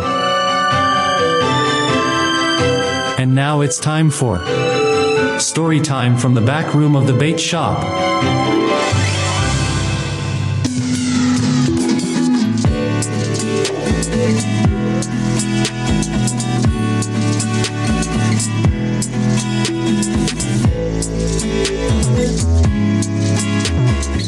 Hi Jigs and Bigs podcast listeners. My name is Brandon Kipp. I'd like to share a story about what I'm considering to be my luckiest catch to this day. Let's get started with this setting. It's an abnormally warm fall day, October 24th, 2023. 75 degrees to be exact. Your boy here had just gotten a box from Dark Horse Tackle the week before that included a beautiful jig called the Koosh Ball Jig by HH Customs. Yeah! So, I did what any sensible angler would do on a random beautiful day. I canceled all my plans and went to go test out the new tackle. So there I am, standing on a wall jigging for smallmouth in some medium current on the Clinton River spillway. This feeds into Lake St. Clair.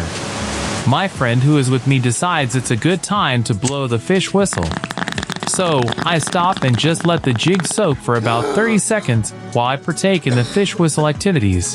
If you catch my drift, I turn back to my 6-foot Pro Qualifier light action rod and lift the tip up to give the jig a little pop. My entire rod loads up like I'm snagged. So I pop the line and try to free my lure from the snag. Well, I'll be damned. if my line doesn't immediately start moving out into heavier current. It took about 3 minutes before I get to see I have what looks like my personal best muskie at the time on the end of my line. Woo! So yes, ladies and gentlemen, this is a story of how I caught a 33-inch 16-pound muskie on an HH Customs koosh ball jig on 15-pound test with a light action spinning rod. The best part about it all is I had witnesses and got a gorgeous picture with the fish. Yes, that fish is the one on the cover art of this podcast. Tight lines, you motherfuckers.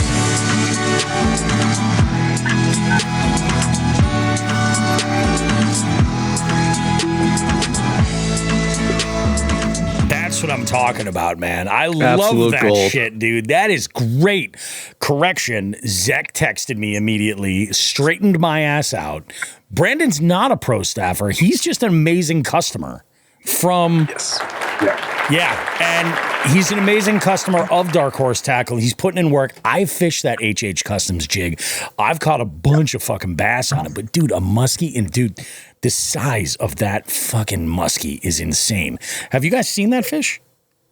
I haven't. I think you sent me the photo. I'm not quite sure. I'm gonna see not, if I have. I do have it. Okay, good. Here, I'm gonna share that image with you so you guys can see it, dude. It's an absolute fucking tank.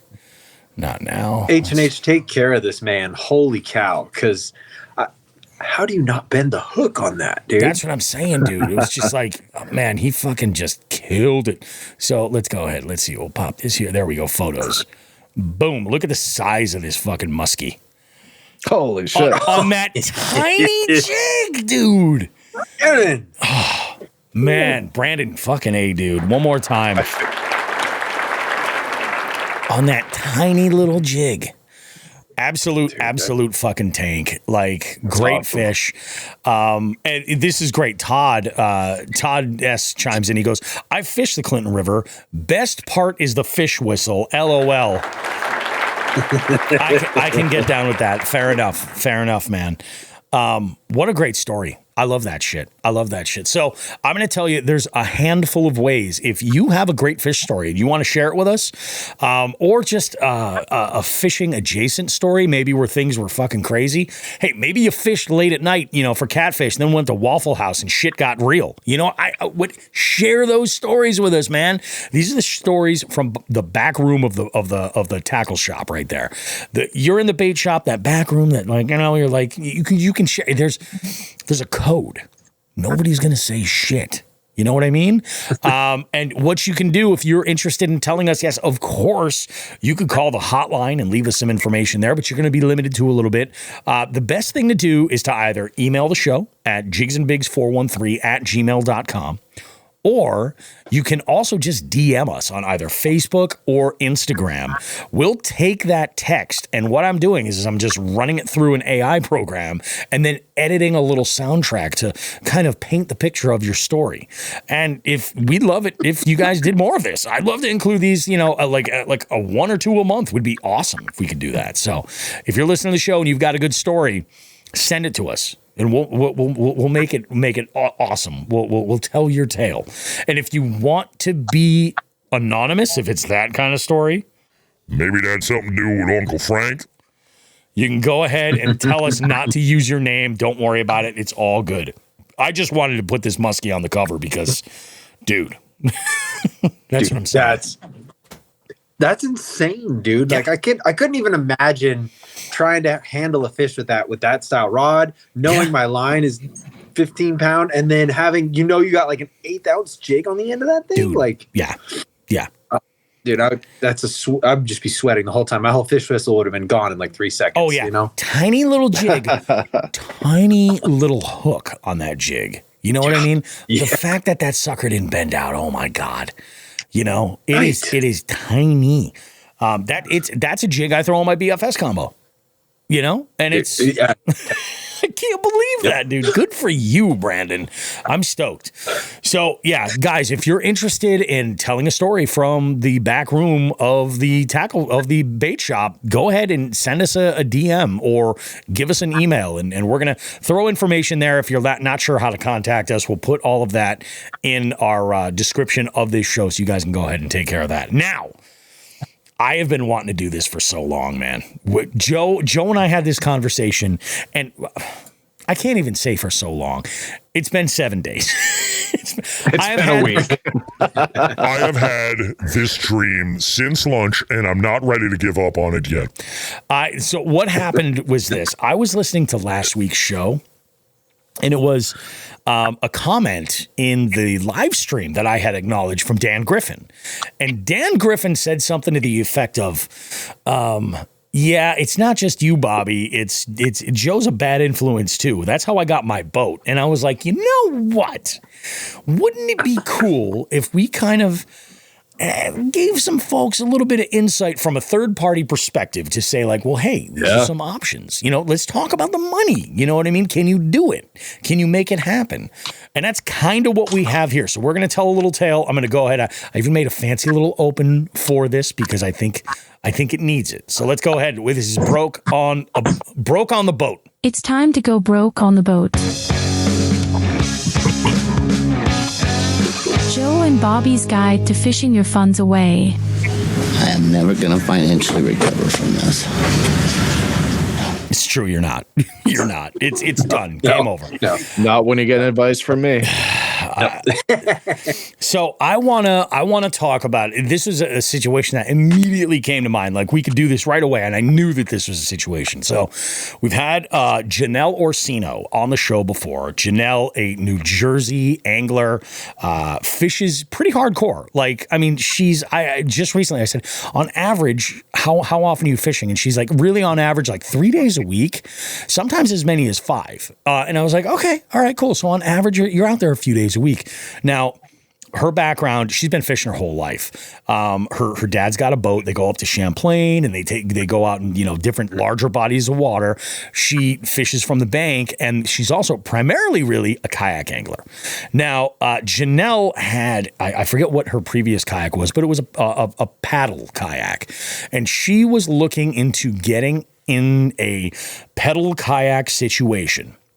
And she had looked online to find the right boat. And she's on a budget, like she's balling on a budget. She's looking for a boat that's not going to break the bank, that she can afford, that's going to give her the use of pedals while she's out there. Now, I want to go ahead and say, like, in the last 2 years easily, I've told everybody that asks me specifically, they're like, and Dave, I know you've got a paddle kayak. I tell folks all the time, if you love to fish, if you're not going to recreationally paddle, invest in a pedal kayak. Like, invest in that, because you'll overall, your happiness will be much higher. You'll have, as far as how to get yourself around, you'll be using your legs, and your arms will be available to fish constantly. Like the situation you had, Dave, in that tournament where the wind was blowing you around, like, your legs can do some of that moving for you. You just have to move a rudder a little bit. And, it does lend itself to fishing a lot. And she was fully agreed with that. So she had picked out a kayak that she thought that she could afford, which was a Van Hunks is the name of the company. It's a Van Hunks kayak. It's a 5mm thick hull. It's really thin. 5 mil is not. Yeah, 5 mil. No. It's like paper. Yeah, I know. Yeah, I know 5mm pretty well. Yeah, and so that type of plastic, just from what I've learned, is even if you have a track system and you put something on that track system, you can just push it. That plastic's just going to. It's just going to warp. Yeah. Yep. Yeah. It's the type of plastic where if you leave it out on a hot day, it can get bad fast. On my trailer, my black trailer gets so hot that it's actually warped the bow of mine a little bit. You know what I mean? Just a little. It doesn't change anything, and it hasn't changed the integrity. Like, it's still solid. It has only changed that I put a little pool noodle up there to kind of like catch it. So it's all good. So here's the thing, and actually, Cheryl, I'm going to tell the whole story from Janelle's experience of what she's had to deal with and why I'm 100% down with not only what Cheryl's saying, but also buying brand new. So Cheryl says, buy something more reliable that's used. It's a great decision. So here's the thing. So she bought this kayak, and this was pre-holiday season. It arrived when, so she bought the kayak, and then she had to buy the pedal drive system separately from somebody else. She ordered, I guess they have both a prop style drive and a fin style drive. She ordered the prop style drive because she wanted that ability to go, and pedal backwards immediately without having to fuck around with anything. So I can understand that. So she made this purchase after the fact. Now, she stores her kayak in South Jersey. She lives in North Jersey. She stores her kayak in South Jersey at her parents' place. They took delivery of the kayak, and this was when she was out of the country for Christmas. They were in Europe, I believe. And she comes over and, goes to check out the kayak, and this is like after the holidays and everything. And actually, like, I think even after the expo, because she was still waiting on parts to rig. So she's like, I'm not even going to go down. I'm not taking it out. I'm not putting it in the water. It's too fucking cold. Like, I'm going to go and work some shit out. So she got a bunch of the accessories that she was planning on rigging, and she had gone down to check out the kayak, and she had paid an additional $75 on top of the standard shipping as a not a priority shipping, but like a higher tier shipping protection type. I don't know how they did it or whatever it was, but it was supposed to protect it more from being damaged in transit. Long story short, the motherfucker is punctured. Okay. She got it. It's got a fucking hole in it. Okay. Now, she got to it and was like, oh shit, it's fucking dinged up. It looks ugly as shit. What the fuck? I paid full price for this. So she reached out, and then she was looking around. She looks inside the hull, and she can see that inside the hull is actually cracked. Like, it's there. It's going to take on water. Again, it's 5 millimeters thick. That's going to tear. Yeah. You know what I mean? And she's like, all right, so this sucks. And she asked, she was like, what should I do? So I guess she reached out to the company. And she said, look, she goes, if I have to, like, I'll drive down to Florida and, I'll just return this. And apparently the guy had said to her on the phone, don't worry about that. We're going to send you a replacement hull and paperwork so that you can send us the old one back, which is interesting because that's not normally how that shit works. Normally they want you to cut the serial number off and ship that to them and destroy the hull. That's usually how that works. So she's in this situation where she goes, oh, you know what? I paid extra money so that nothing would get damaged. And here it is, and it's fucking damaged. So she's pissed. She also bought the pedal drive for it. It's the wrong one. It's the fin drive, not the prop drive that she ordered. And the invoice fucking says propeller drive, which is bullshit. So I'm like, what do you do? I'm like, does she return this pedal drive? Oh, and here's the best part. Just this last week, she goes, I reached out, I called the company because they were supposed to be sending me a new hull, and I haven't heard anything yet. So she called asking questions. She got somebody else on the phone, and she goes, yeah, Caleb claims he never said that to you. And I'm like, oh, that's fucked up. And keep in mind, like, again, like Janelle, a fellow podcaster, a fellow angler. We recently had her on the show. She's wonderful. Mm-hmm. And she was just like, I can't believe this. And I told her, I said, I have a feeling they're waiting out that return window. So that way you can't go and bring it back. You're fucked. Because they don't give a shit. They don't give a shit. Now, Joe, I used the example of the kayaks that you formerly sold at OGO. Yeah. And this is what I said to her. I was like, listen, I go, Janelle, here's the thing. I go, Joe used to sell kayaks that were of that caliber. And you know who those kayaks are great for? Dudes that are on the bank that just want to get off the bank. That are fishing maybe on the weekend. And then that's it. You know what I mean? Not doing a whole lot, like just kind of dipping into it. I go, how often are you fishing? And this is when it kind of made sense to me. She's like, if it's a good week, she's like, I'll fish 5 days. And she goes, but on average, I'm fishing 3 days a week. And I was like, yeah, you should be putting your money. So here's the money end of it. like just my 2 cents, and I want you guys to weigh in. I really do. This is what my father used to say to me all the time, and it drove me fucking nuts as a youngster and as a teenager, and even in my 20s, it drove me nuts. Haste makes waste. And waste is the biggest and dumbest use of your money. You know what I mean? You spend money on something and you're not getting out of it what you should. That right there is the biggest like zero move. Like it's just, you might as well just burn dollars. You know what I mean? If you're paying out the nose for something, but it's giving you a return in your life that you want, awesome. You know what I mean? So let's take a look at the numbers. All right. Actually, you know what? What do you guys think here? So I'm going to give the short version. I'm going to call up a couple of web pages so we can throw some numbers out there and everything. But essentially, what I'm saying is this: it is a better decision to spend $1,000, $1,500 more, $2,000 more on a product that has, number one, a better reputation, a better build, like just better reviews, an actual piece of equipment that can meet your actual demands, and do something like that and spend the money, because there are ways to do it. Cheryl chimes in earlier and she goes, hey, buy something that's used, that's more reliable. And that is a great way to go ahead and do it. If you've got the capital to be able to go and say like, oh yeah, well, this guy's selling this, $4,500 rig, and oftentimes if you're buying used, that boat is not stock. So it's not like you're going to be rigging it and everything. You're getting something that's kind of all set. In this situation, like, if you've got the money and you're like, that's the boat I want to go for, then you can go and take that money and roll it into whatever and then start there. That's a great way to do it. I think personally, the best way to do it, number one, is do not do your research trying to buy a small watercraft like a kayak on the internet and expect that the internet's going to give you all of that knowledge that you need. Go and sit in the bitch. Go and sit in the boat. You know what I'm saying? Be in it. So call a reputable dealer in your area that carries that. And if there's nobody that carries that in your area, start going on like groups on Facebook or other social media platforms and ask around.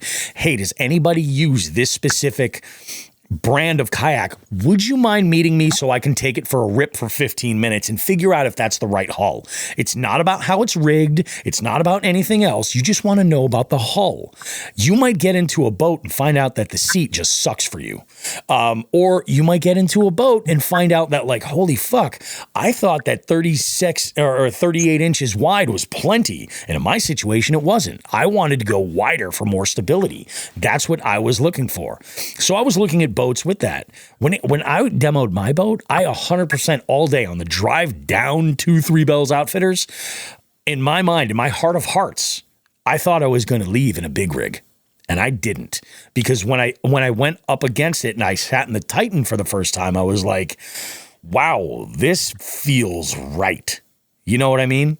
And you got to go and like demo it. So, and if you can't demo it, ask around, because people in the kayak community are generally really, really helpful. And if you're like, listen, I'm going to be spending a good amount of money, I want to at least try it before I find out whether I like it or not. Because again, you might get into a boat, you might decide to buy an Old Town and you're like, God, I just don't like the way this fits, or I'm trying to do this and it's not working, or, it might not be the right hull for you.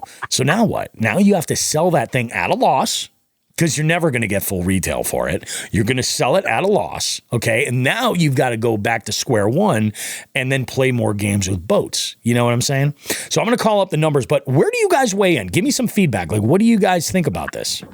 I think in the aspect of the company, that is complete and utter bullshit. That Absolutely. They are putting her through that. Yep. And her as a consumer and as the purchaser, she has rights to ensure that she's getting the product that she paid for, both the drive and the actual boat itself, as well as that extra money she paid for the shipping. You know what I mean? So again, I don't know. I don't know much about these kayaks. I don't know how much they run or whatever, but don't stop calling them. Keep calling them. Get this shit right. Yep. Get it fixed. Don't let them be in control of the situation. Yeah. You are the consumer. Yep. Yeah. Go ahead. Sorry. No. Go on, Dave. I just found some prices to throw around. So I've been in construction almost my whole life, like my dad, everybody. And my dad taught me something when I was really young. He's all, do you want to buy 5 cheap drills? Yep. Or do you want to buy 1 expensive drill? Because those 5 cheap drills are going to cost you more than that 1 expensive drill every time. Absolutely right. Got it. And that's kind of a motto that I've gone with just about everything, including fishing. I mean, now there's that gamble. There's always the gamble. We all know the gamble. Yeah. There's that one real cheap thing that somehow outperforms everything else. Like it's just super good, but those things don't last very long either. Like you said, you were talking about those boots and they're already being sold off. They're not coming back. Things like that are hard to come by. The gamble is a gamble. If you want to make sure that you are getting exactly what you need. Yep. Not only is it do your homework and do your research, talk to your friends, reach out to social media. That's what it's there for. YouTube is the second biggest search engine on the internet. Mm-hmm. You can just YouTube the videos about it. I'm sure there's somebody that's got a lot to say about one of those kayaks, but use the mentality of you get what you pay for. Yeah, 100%. 100%. Now, this is interesting, man. I'm going to throw this out there and just, again, oddly enough, so this is from the retailer of this boat, what they've got, right? They sell paper. I have, so here's what I'm looking for. I'm looking at the Van Hunk's Shad fin drive fishing kayak, right? Now, I don't think this is exactly what she bought. I think what she bought was just the hull and then bought the pedal drive after the fact. So I think these prices are a little bit off, but their regular price is what's it come into? So the regular price, not on sale, is $1,739. All right, so we'll call it $1,700, and I'm going to assume that this comes with the pedal drive. Let me see. Is there any Forget what I just said. Throw that right out the window. $1,700 for a 5mm thick kayak hull. Yeah. Yep. You're out of your mind. It's insane. Now, the same retailer is selling an Old Town. Now, and I'm saying Old Town specifically because I don't use Old Town. I don't want this to sound like it's a commercial for Native or Big Adventure or anything like that. That's not. I'm using Old Town as an example here, right? So I'm saying this.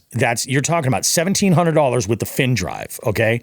An Old Town Sportsman PDL 106 comes in at $25.99.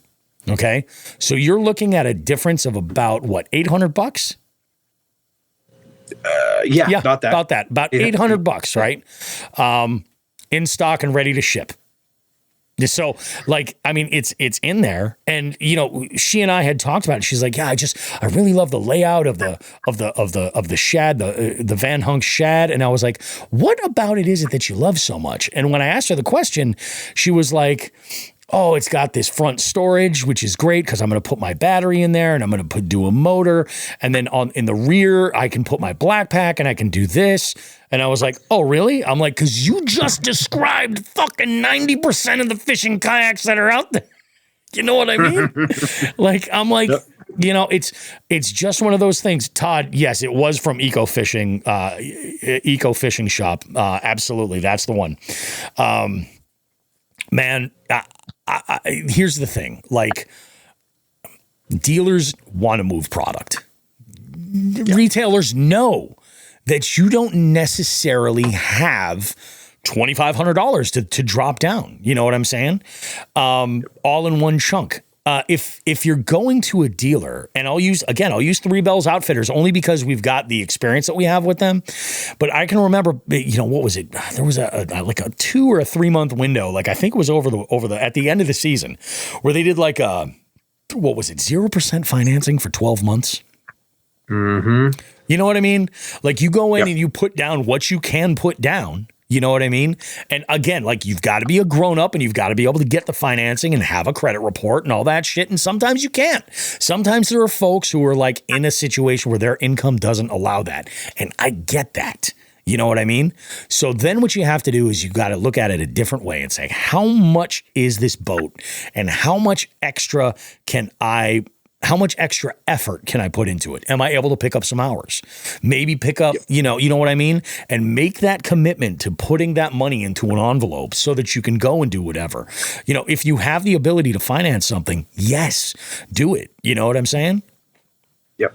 No, I back that 100%. Yeah. And I was thinking about it even while this like great minds do think alike, because I was thinking about it before you even started saying it, like Afterpay actually has online banks where you can go and you can apply and you get a little small credit hit because they have to check your credit. Yep. But if your credit comes back good, dude, you can pay through that. That means you don't have to even walk back into the store to pay more money. It goes straight to that online bank and you can finance just about anything that you really need, as long as you are, like you said, responsible adult and you have the income. You have the income available. Like you have a regular 9-to-5 job where you can consistently make those payments every 2 weeks. It's done deal. That's exactly it, man. You know, Todd says he had the same experience with eco fishing. Not a good one. That's terrible, man. I had a feeling I've heard that before, and I think we might have talked about your situation, and that sucked. I remember the same thing. You had something that arrived damaged, I believe, which sucks. And, you know, I don't know, like you're right, Joe. There are buyer's rights. I even said to her, I was like, does your family have like a connection with a lawyer at all? You might want to get some advice. Like, what should I do? You know, is there any kind of representation? Because I do feel like they're kind of just allowing people to him and haw about returning something until that return policy is gone, and then they're fucked. Oh, well, they don't care. They sold a boat. All they're trying to do is sell another boat. But like for that little jump up, you can make a purchase and get something that is, if nothing else, has much more reliability. And I'm talking about going through the same retailer. I personally wouldn't. I would go somewhere where I could demo it 100%. And especially with Old Town, like so many shops sell Old Town. So it's just one of those things. Like I feel like, Cheryl's got something in here that I want to chime in with. She goes, when I was looking for a pedal drive 2 years back, Van Hunk kept coming up with amazing seeming deals. I was almost sold, but had a red flag. Do your research. 100%. You know, look at it like this. If you're buying a kayak that's of that quality level, where it's designed and intended for that angler that's going to get out, you know, we're talking about maybe 12 trips a summer.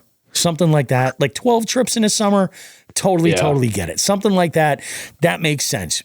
But if you're going out 3 times a week, how many times do you think you're going to be able to go over a rocky area with the bow of your kayak before it starts to wear down and wear a hole into it?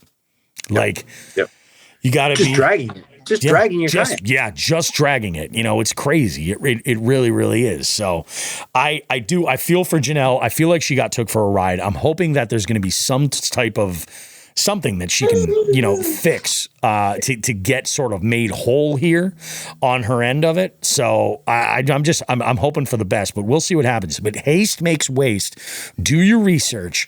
Get in the kayak and then figure out, like, how important is this to me? Do I need it to perform? And like Dave said, you know, what he's explaining is what we really mean when we say buy once, cry once. And that's just not a cute saying. Like, you can buy something that's someone else's problems, or you can buy something, you know, and know that you're getting a piece of quality by doing your research and making sure it's the right sort of fit for you and all this other stuff. So eco fishing and Van Hunks, you guys can eat a dick as far as I'm concerned. You guys are fucking awful, and I think it's bullshit that you guys are dealing with your shit. Dealing with your customers that way. They're the FTG. They're the FTG. Yeah. Hang on. You know what? We can squeeze this in. This one's for you, Van Hunks. Fuck that guy. Fuck that guy. Fuck that guy. Dude, that's super shitty. Todd just says he took 9 months to get this thing delivered, and he says, I should have canceled, but I had it paid in full already. Oh, Dude, they've got you by the balls, man, at that point, because they're just going to blame the shipping company, which is what they did with how the thing was damaged. Apparently, it wasn't like even packaged in like a box with any kind of like any reinforcement. It was like wrapped in like plastic. It's like, oh, so that's what the $75 was to ensure it didn't get damaged. Right. Bubble wrap damaged. Fucking idiots. Yep.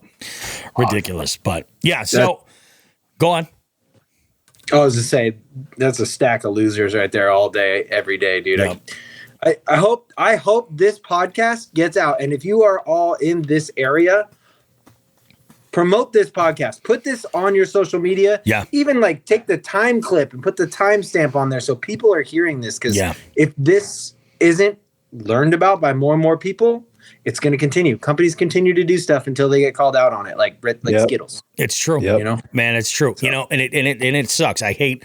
That's why I try to lift up like the good companies that do the right fucking thing and like stand by their warranty and take care of their customers and shit like that. I think that's super, super important. And you know, it's getting to be less and less these days, it seems. But the ones that are still good and still out there, they're making the shit happen. So I appreciate that, and I'm gonna go ahead and applaud them for it. So with that said, let's just kind of like wind this sucker down.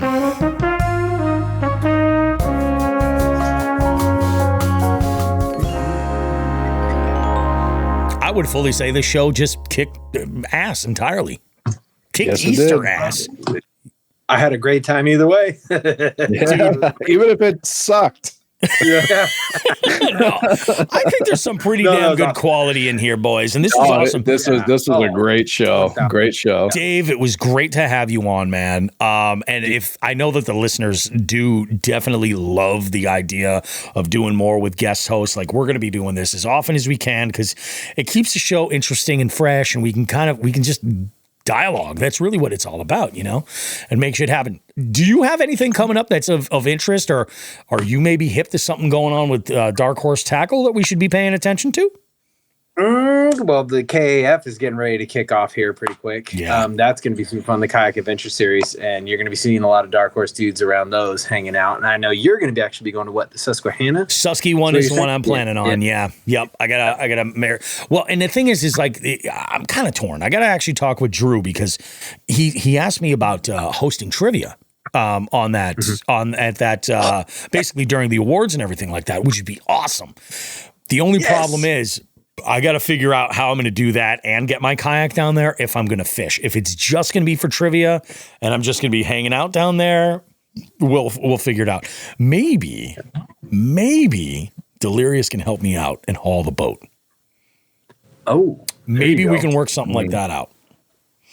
Yeah. As for most of the Dark Horse news, we just got a new pro staff member, Ryan Fisher. He's awesome. Super stoked for him to be jumping on board. It's awesome, dude. It's awesome. And then the rest of it's all top secret information that I'm not allowed to reveal at this time, but it will be coming soon. And if you like the boxes, you're gonna really like the next few. That's fucking awesome. I'm stoked. Perfect. I love it. Joe, how about you? You got anything for us?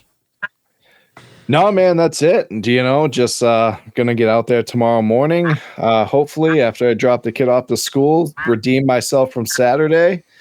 And yeah, hey, so if you guys want to submit something, if you like the broke on the boat segment, and you're kind of torn between a couple things to buy, let us know. We'll talk about it, and I'll probably tell you to get the most expensive one because that's what I do.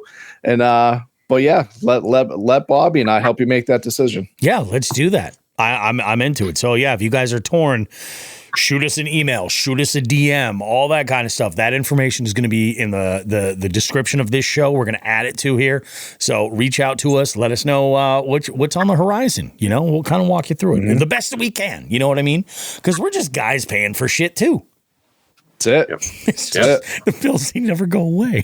I'm in debt up to my fucking eyeballs, man. Oh, good Lord. No, I really am, though. I'm in trouble. Yeah. It's rough. It's rough. Guys, Thank you so much for being a part of the show. We appreciate you. You guys, we have the best listeners ever, for what it's worth. We appreciate all of you guys. Regardless whether you wear your PDFs or not. You guys are absolutely amazing. Keep those reviews coming in at Apple Podcasts, rating us on Spotify, whatever your podcast platform of choice is, whatever the style of review you can give us there, we appreciate it.